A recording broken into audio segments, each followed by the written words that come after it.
ગુજરાતના અનેક જિલ્લાઓમાંથી એસઆઈઆરને લઈને બીએલઓની અનેક ફરિયાદો અમને મળી છે। એમાં જે હમણાં સરકારી કાર્યક્રમો હતા, વિકાસ મહોત્સવ હતા અને ગૌરવ યાત્રા હતી, એમાં સરકારી તમામ કર્મચારીઓને 15 તારીખ સુધી એમાં લગાડી દેવામાં આવ્યા હતા। વડાપ્રધાનના કાર્યક્રમમાં લગાડી દેવામાં આવ્યા હતા।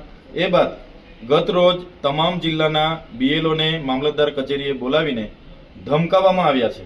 એમને કહેવામાં આવ્યું છે કે આટલા દિવસની અંદર તમામ લોકોના ફોર્મ ભરીને ઓનલાઈન થઈ જવા જોઈએ, નહીં કરશો તો તમને સસ્પેન્ડ કરી દઈશું। અને જેટલા બીએલઓ ગેરહાજર હતા એમના પર વોરંટ કાઢવામાં આવ્યા છે। એમને ઘરે જઈને પોલીસ ઉચકી લાવે છે અને પોલીસ સ્ટેશને એમને મામલતદારને ત્યાં હાજર કરે છે। ત્યારે ઘણી જગ્યાએ શિક્ષકોની રજૂઆત એવી છે કે અમે એક જ શિક્ષક છે, તો અમે બીએલઓની કામગીરી કરવા જઈશું તો બાળકોને ભણાવશે કોણ? અને ઘણી આંગણવાડી બહેનો બીએલઓ તરીકે એમની બળજબરીથી કામગીરી એમને કરાવવામાં આવે છે। ત્યારે એમનું કહેવું છે કે અમે આંગણવાડી કેન્દ્ર ચલાવીએ કે બીએલઓની કામગીરી કરાવવા દઈએ, નાના નાના ભૂલકાઓને અમારે હાચવવાના કઈ રીતના? ભૂલકાઓ રોડ પર દોડી જાય, કોઈ વાહનની અડફેટે આવી જાય તો એની જવાબદારી કોણ? ત્યારે સરકારની જે તાનાશાહી છે એ સરકારી કર્મચારીઓ પર આજે બળજબરીપૂર્વક જે કામ કરાવવાની રીત છે એનો અમે સખત વિરોધ કરીએ છીએ।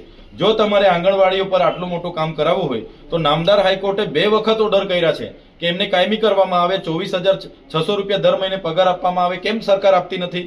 આજે શિક્ષકો હોય કે કોઈ પણ વર્ગના કર્મચારીઓને તમે 58 વર્ષે રિટાયર કરી દેવ છો અને તમારા જે સલાહકારો રાખો છો, જે સચિવ સેક્રેટરીઓ, જે હસમુખ ઢળિયા હોય, કે નાથન હોય, એમને તમે 72 વર્ષ સુધી એક્સટેન્શન આપો છો। એટલે આ જે નીતિ છે, ઉચ્ચ લેવલના આઈએસ આઈપીએસ લોકોને સરકારી પ્રજાના પૈસે મોજ કરવાની છે અને નાના કર્મચારીઓને 58 વર્ષે રિટાયર કરી દેવાની છે।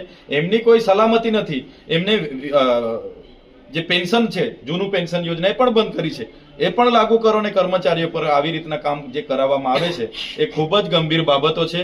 ત્યારે અમે બધા અમારા બૂથ લેવલના એજન્ટોને કીધું છે કે બીએલઓને કામગીરીમાં મદદરૂપ થજો અને સહકાર આપજો અને એમના કામમાં મત રક્ષકની ભૂમિકામાં અમારા લોકો રહેવાના છે।